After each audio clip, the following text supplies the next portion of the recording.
Bible en un an. Lecture du 21 mars. Luc, chapitre 4, versets 31 à 44. Il descendit à Capernaum, ville de la Galilée, et il enseignait le jour du Shabbat. On était frappé de sa doctrine, car il parlait avec autorité.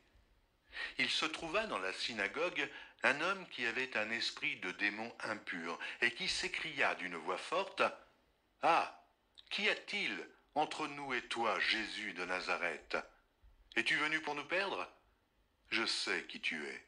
Tu es le Saint de Dieu. » Jésus le menaça, disant, « Tais-toi et sors de cet homme. » Et le démon le jeta au milieu de l'assemblée et sortit de lui sans lui faire aucun mal. Tous furent saisis de stupeur, et ils se disaient les uns aux autres, « Quelle est cette parole ?» Il commande avec autorité et puissance aux esprits impurs, et ils sortent. Et sa renommée se répandit dans tous les lieux d'alentour. En sortant de la synagogue, il se rendit à la maison de Simon. La belle-mère de Simon avait une violente fièvre, et ils le prièrent en sa faveur. S'étant penché sur elle, il menaça la fièvre, et la fièvre la quitta. À l'instant, elle se leva et les servit. Après le coucher du soleil, tous ceux qui avaient des malades atteints de diverses maladies les lui amenèrent. Il imposa les mains à chacun d'eux et il les guérit. Des démons aussi sortirent de beaucoup de personnes en criant et en disant « Tu es le Fils de Dieu !» Mais il les menaçait et ne leur permettait pas de parler, parce qu'ils savaient qu'il était le Christ. Dès que le jour parut, il sortit et alla dans un lieu désert. Une foule de gens se mirent à sa recherche et arrivèrent jusqu'à lui. Ils voulaient le retenir afin qu'il ne les quittât point. Mais il leur dit, « Il faut aussi que j'annonce aux autres villes la bonne nouvelle du royaume de Dieu, car c'est pour cela que j'ai été envoyé. » Et il prêchait dans les synagogues de la Galilée. Luc, chapitre 5, versets 1 à 11. Comme Jésus se trouvait auprès du lac de Génézareth, et que la foule se pressait autour de lui pour entendre la parole de Dieu, il vit au bord du lac 2 barques, d'où les pêcheurs étaient descendus pour laver leurs filets. Il monta dans l'une de ces barques qui était à Simon, et il le pria de s'éloigner un peu de terre, puis il s'assit, et de la barque, il enseignait la foule.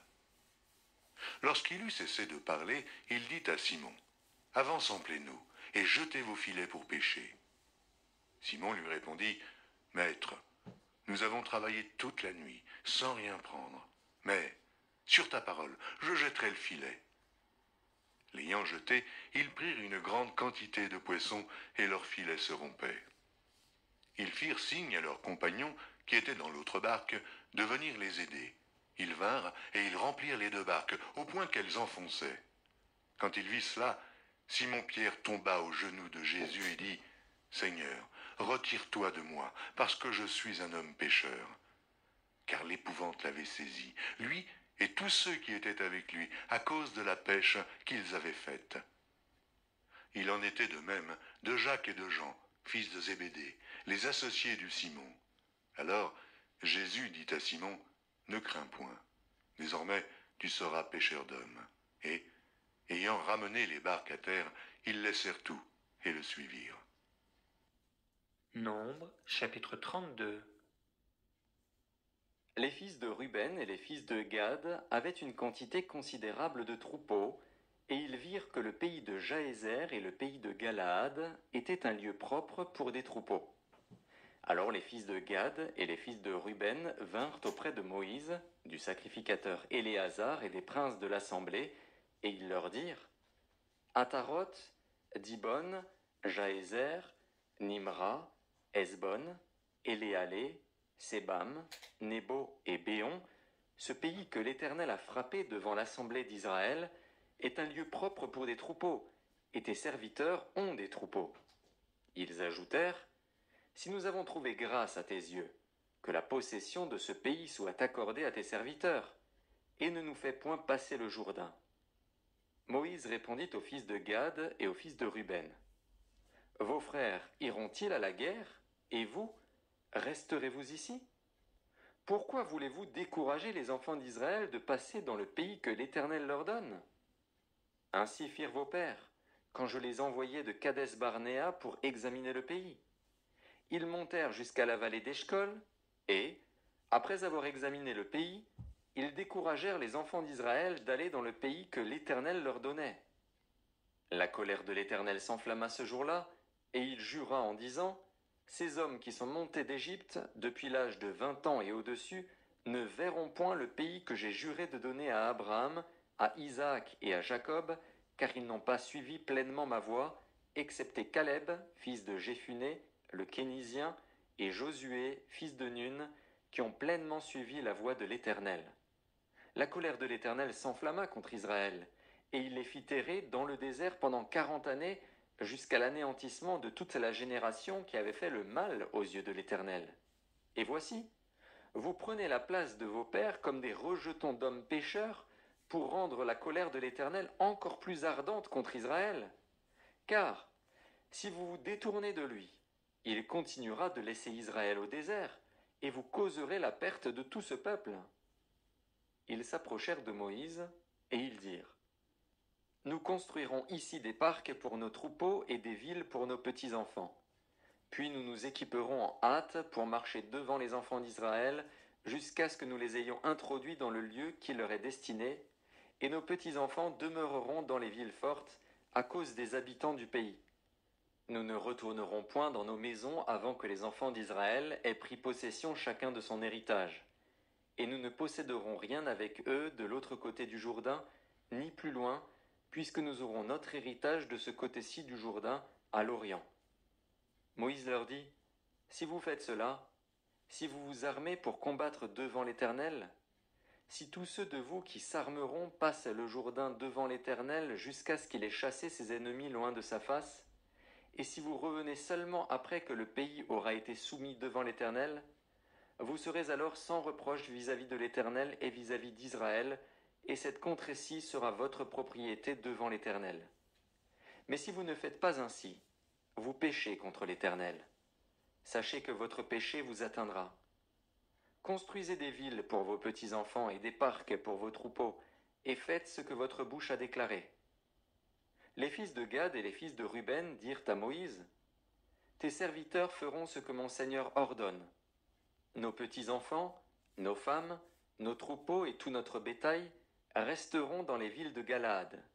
Et tes serviteurs, tous armés pour la guerre, iront combattre devant l'Éternel, comme dit mon Seigneur. Moïse donna des ordres à leur sujet au sacrificateur Éléazar, à Josué, fils de Nun, et aux chefs de famille dans les tribus des enfants d'Israël. Il leur dit, si les fils de Gad et les fils de Ruben passent avec vous le Jourdain, tous armés pour combattre devant l'Éternel, et que le pays soit soumis devant vous, vous leur donnerez en propriété la contrée de Galaad. Mais s'ils ne marchent point en armes avec vous, qu'ils s'établissent au milieu de vous dans le pays de Canaan.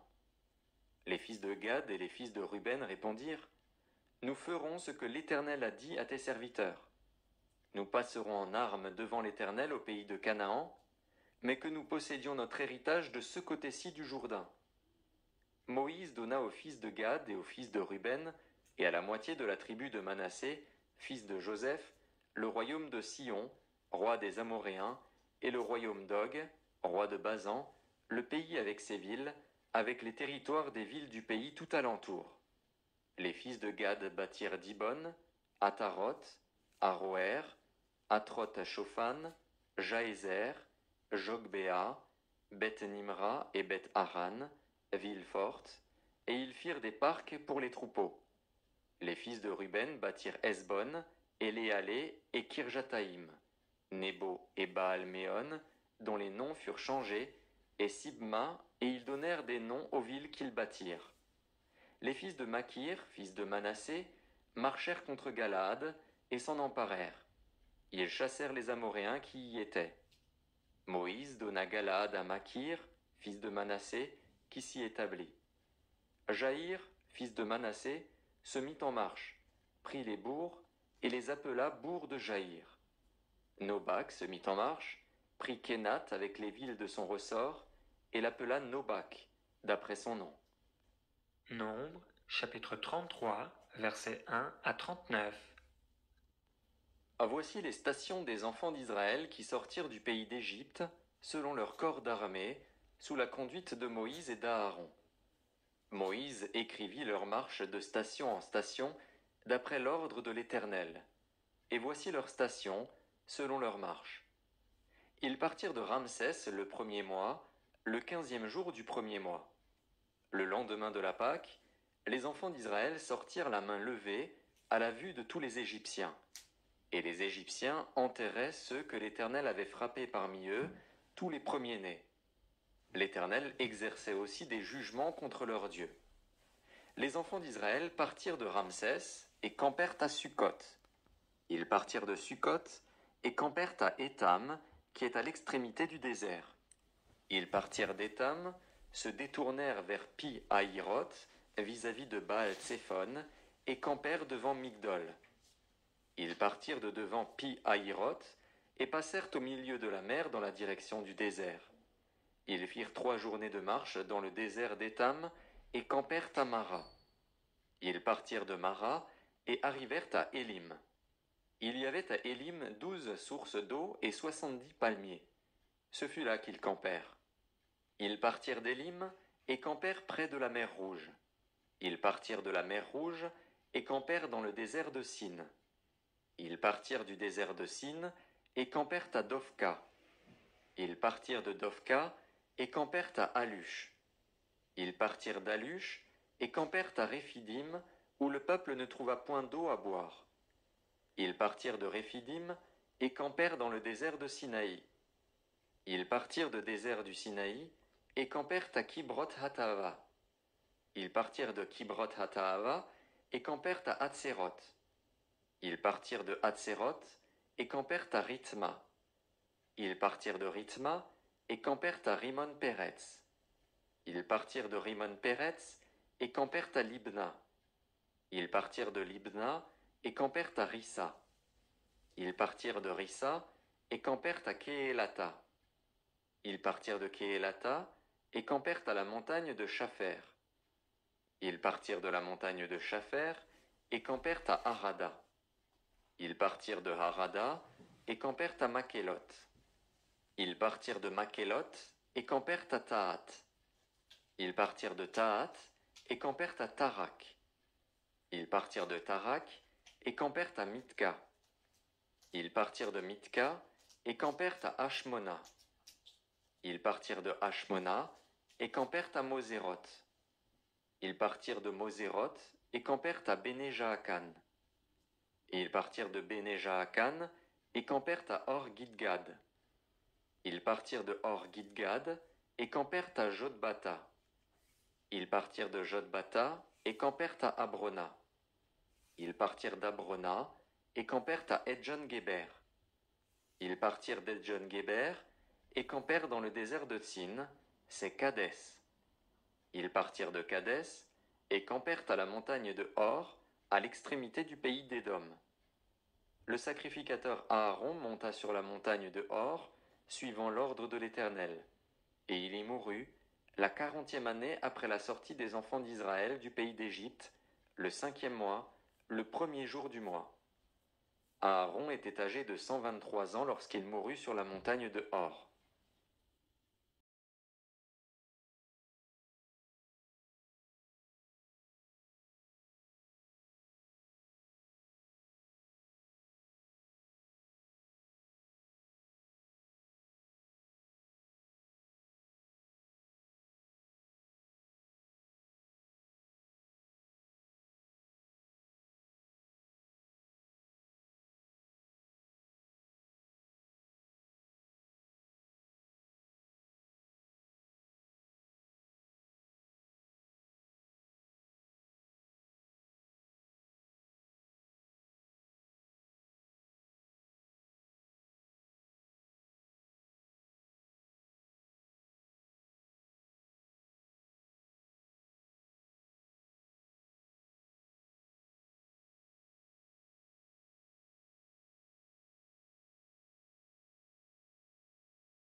11, verset 22.